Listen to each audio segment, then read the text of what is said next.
오늘은 역대하서 15장 말씀을 가지고 멈추지 않는 마음이라고 하는 제목으로 묵상 나눔하도록 하겠습니다. 먼저 1절로 7절에는 아사랴 선지자의 권면에 대해서 나와 있습니다. 구스와의 전쟁에서 대승을 거두고 돌아오는 아사 왕에게 하나님은 아사랴 선지자를 통하여 말씀하셨습니다. 그들이 하나님과 함께하면 하나님께서도 그들과 함께하실 것이고 그를 찾으면 만나게 될 것이나 만일 그를 버리면 하나님께서도 그들을 버리겠다는 것입니다. 아사랴는 아사에게 이스라엘이 오랫동안 참된 하나님 율법 가르치는 제사장이 없어서 영적으로 황폐했는데 환난 때에 백성들이 하나님께 돌아와 그를 찾으면 하나님은 그들을 만나주시겠다고 말합니다. 그때는 세상이 어지러워서 평안이 없었고 나라와 성국 간에 전쟁이 끊이질 않았는데 이 모든 고통과 혼란은 하나님께서 그들이 고난 속에서 고통받도록 내버려 두셨기 때문이라는 거예요.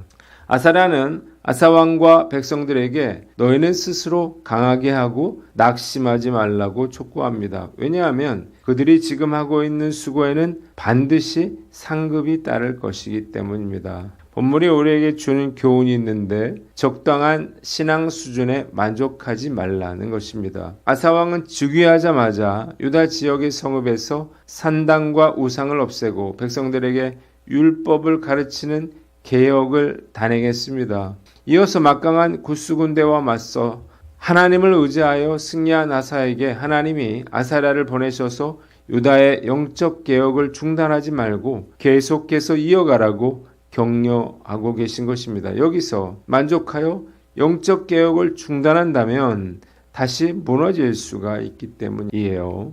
하나님은 우리의 신앙생활이 적당한 수준에 머물러 있는 것을 만족하지 않으십니다. 이유가 있어요. 첫째로 하나님은 우리가 온전해지기를 원하시기 때문입니다. 하나님은 아사의 부분적인 순종이 아니라 모든 우상을 제거하고 오직 하나님만을 섬기는 온전한 순종을 바라셨어요. 그래서 아사랴를 보내서 그를 격려하신 것입니다.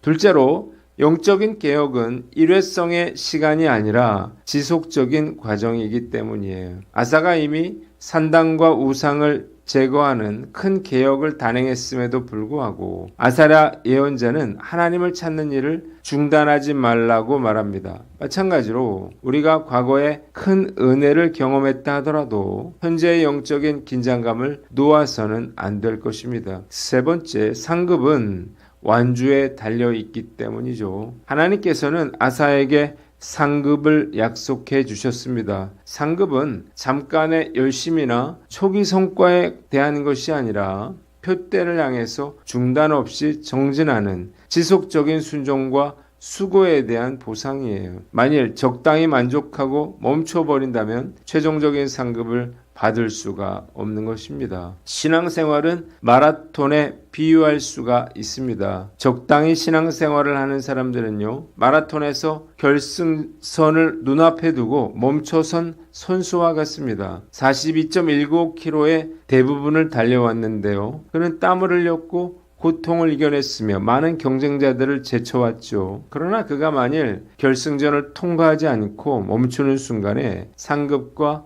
승리를 놓치게 되는 것입니다. 많은 성도들이 이만하면 됐다라고 생각하고 더 이상 신앙생활에 열심을 내지 않습니다. 만족하면 즉시 성장이 멈출 뿐만 아니라 다시 예전의 모습으로 되돌아가게 됩니다. 목사로서 정말 안타깝죠. 왜냐하면 우리는 그리스도의 장성한 분량까지 자라가야 하기 때문이에요. 그래서 진짜 크리스천이라면요, 이만하면 됐다는 생각을 버리고 매일 더 깊은 순종과 성숙을 향해 나아가야 하는 것입니다. 그래야 하나님이 약속하신 상급을 받게 되는 거예요. 말씀 앞에서 제 자신을 돌아봅니다. 첫째로 말씀 묵상인데요. 성경을 읽는 것에 만족하지 않고 깊이 묵상하고 삶으로 살아내는 단계로 나아가야 할 것입니다. 그런데 요즘 말씀 묵상을요, 억지로 해치우는 경우가 점점 늘어나는 것 같아요. 다시 심기일전하여 말씀 묵상에 힘쓸 것을 다짐해 봅니다. 두 번째, 봉사와 헌신인데요. 남들 하는 만큼이 아니라 하나님이 주신 은사와 능력이 허락하는 최대치로 이웃과 교회를 섬겨야 할 것입니다. 하물며 저는 목사죠. 그런데 습관적으로 힘들어 죽겠다 말한 경우가 적지 않은 것 같아요. 오늘 난 어떤가 돌아보고 이만하면 됐다는 생각을 버리고 더 열심히 봉사하고 헌신하시기를 바랍니다. 세 번째로 주님과의 동행인데요. 바쁜 일상 속에서도 예수님과 깊은 교제를 나누며 주님과 동행하는 삶을 살아가야 하죠. 그런데 기도하는 척 하면서도 여전히 내 맘대로 내 생각대로 결정하는 경우가 많은 것 같습니다. 늘 주님을 인식하여 삶으로 주님과 동행하며 철저히 주님의 종으로 살아갈 것을 다짐해 봅니다. 두 번째는 격려하고 위로하라는 거예요. 7절에 아사랴 선지자가 찾아와서 아사왕에게 그런즉 너희는 강하게 하라 너희의 손이 약하지 않게 하라 너희 행위에는 상급이 있음이라 하니라 하고 말했을 때에 얼마나 아사왕이 위로가 되고 격려가 됐을지 상상할 수가 있습니다. 사실 영적 개혁이라고 하는 것처럼 힘들고 어려운 일이 없기 때문이에요. 그는 아사랴 선지자의 말을 듣고 자신의 행동이 옳았으며 계속해서 영적 개혁을 확대해 나가야 한다는 확신을 갖게 되었습니다. 목회를 해오면서 정말 힘에 부치고 모든 것이 다 무너지는 것처럼 느낄 때가 있습니다. 또 제가 해온 모든 사역이 쓸모없는 것처럼 느껴지는 거예요. 이럴 때 정말 주님의 위로하심과 격려하심이 필요합니다. 그래야만 다시 힘을 내서 일할 수 있기 때문이에요. 말씀을 묵상하면서 아사랴 선지자가 아사왕에게 한 말이 곧 하나님께서 저에게 주신 말씀이라는 생각이 듭니다. 다시 힘을 내서 주님께서 저에게 맡겨주신 하나님 나라의 확장을 위해 열정을 가지고 사역해야 할 것입니다.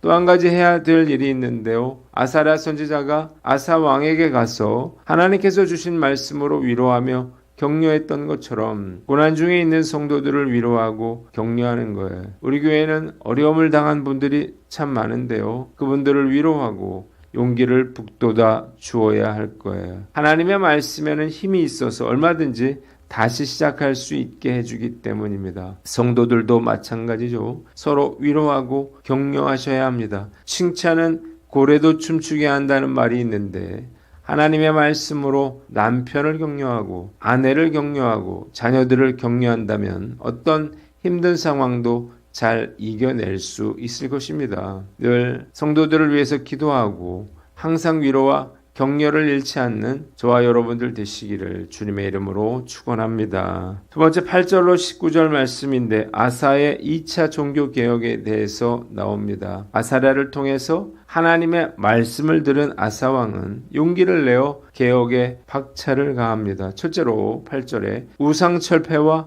제단 보수입니다. 그는 유다 베냐민 전 지역과 점령 지역에서 역겨운 우상들을 철저히 제거했습니다. 특히 성전 현관 앞에 주의 제단을 보수했어요. 두 번째 9절로 15절에 언약 체결과 혼신인데요. 아사왕은 유다 베냐민 백성뿐만 아니라 에브라임, 므낫세, 시므온 지파 소속의 백성들을 소집했어요. 북이스라엘에서도 많은 사람들이 아사에게로 몰려들었습니다. 하나님께서 아사와 함께 계시는 것을 그들이 보았기 때문이죠. 아사왕 15년 셋째 달에 그들은 예루살렘에 모여서 전리품 가운데 소 700마리와 양 7,000마리를 하나님께 희생 제물로 바치고 마음을 다하고 정성을 다하여 주 조상의 하나님만을 찾겠다는 엄숙한 언약을 맺게 됩니다. 또한 그들은 하나님을 찾지 아니하는 자들은 남녀노소를 불문하고 누구든지 죽이기로 결의하며 함성과 나팔 소리 가운데 큰 소리로 맹세했습니다. 온 백성이 이 맹세를 기뻐했고요. 마음을 다해서 주님을 찾았으므로 주님께서 그들을 만나 주셨고 사방으로 평안을 주셨습니다. 세 번째 16절로 19절인데 태후의 위를 패하고 성물을 봉헌했다는 거예요. 아사왕은 자신의 할머니 마아가가 혐오스러운 아세라 목상을 만들었기 때문에 태후의 자리에서 물러나게 하고 우상을 토막내어 기드론 냇가에서 불사르게 됩니다. 산당이 모두 제거된 것은 아니었지만 주를 사모하는 아사의 마음은 한결같았습니다. 또한 아사는 아버지와 자신이 구별하여 바친 은과 금과 그릇들을 하나님의 성전에 들여 놓습니다. 이 개혁 이후에 아사왕 35년까지 전쟁이 없이 평화가 지속되게 됩니다. 본문이 우리에게 주는 교훈이 있는데 대가를 치르라는 거예요. 아사왕의 종교개혁은 거침이 없었습니다. 유다뿐만 아니라 자신의 영향력이 미치는 모든 지역에서 우상숭배와 관련된 물건들을 없앴어요. 마음을 다하고 정성을 다하여 하나님만을 찾기로 하는 언약도 맺었습니다. 심지어 주 이스라엘의 하나님을 찾지 아니하는 자들은 누구든지 다 죽이기로 했습니다. 또한 자기 어머니가 우상을 숭배하자 태후의 자리에서 폐위시킬 정도로 단호한 개혁 의지를 보였습니다. 말씀을 통해서 영적인 개혁은 결코 저절로 이루어지지 않는다는 사실을 깨닫게 됩니다. 많은 노력과 대가를 치러야만 가능한 일이에요. 개혁은 무언가를 더하는 일일 뿐만 아니라 무언가를 제거하는 일이죠. 아사왕이 언약을 체결하고 역겨운 우상들과 심지어는 태호를 폐위시켰듯이 영적 개혁은 편안함과 익숙함을 포기할 뿐만 아니라 하나님보다 더 사랑하거나 의존하는 우상을 제거하는 대가를 치러야 하는 것입니다. 교회나 저의 사역이 정체 상태에 있음을 느낍니다. 뭔가 변화가 필요한데 제 안에 두려움과 주저함이 있어요. 이러지도 저러지도 못하고 있는 그런 상황인 것 같아요. 어떻게 해야 할까요?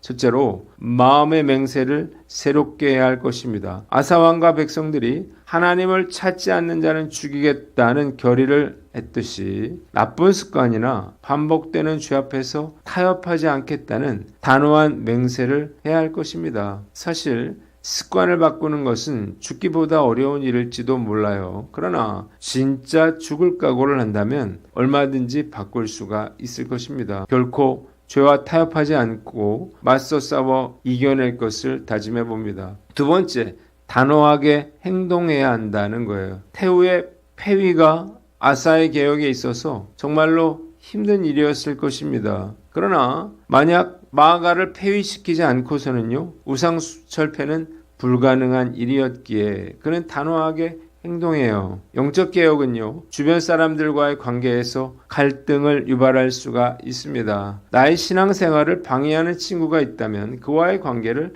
재정립하거나 관계를 정리해야 할 것입니다. 믿지 않는 가족들에게 복음을 전하기 위해서는 핍박도 감수하는 용기가 필요한 거예요. 거룩함과 순결함을 지키기 위해서 좋은 관계가 나빠질 수도 있음을 각오해야 하는 것입니다. 저는 제 자신에게는 엄격하지만 다른 사람에게는 그렇지 못해요. 듣기 싫어하는 말을 하는 걸 매우 싫어하기 때문이죠. 목사로서 정말 큰 단점이라고 생각합니다. 잘못하고 있는 것을 알면서도 그냥 스스로 알아서 잘 해주면 좋겠다는 마음으로 권면하지 못하는 경우가 많아요. 이래서는요, 영적인 개혁은커녕 아무런 변화도 일으킬 수가 없을 것입니다. 아사왕은 태후, 마아가도 폐위시켰다라고 하는 사실을 마음에 새기고 잘못한 일에 대해서는 강하게 혼면할 수 있는 목회자가 되어야 할 것입니다. 기도하겠습니다. 하나님 아버지, 적당히 만족하지 않고 격려하며 대가를 치르게 하여 주시옵소서.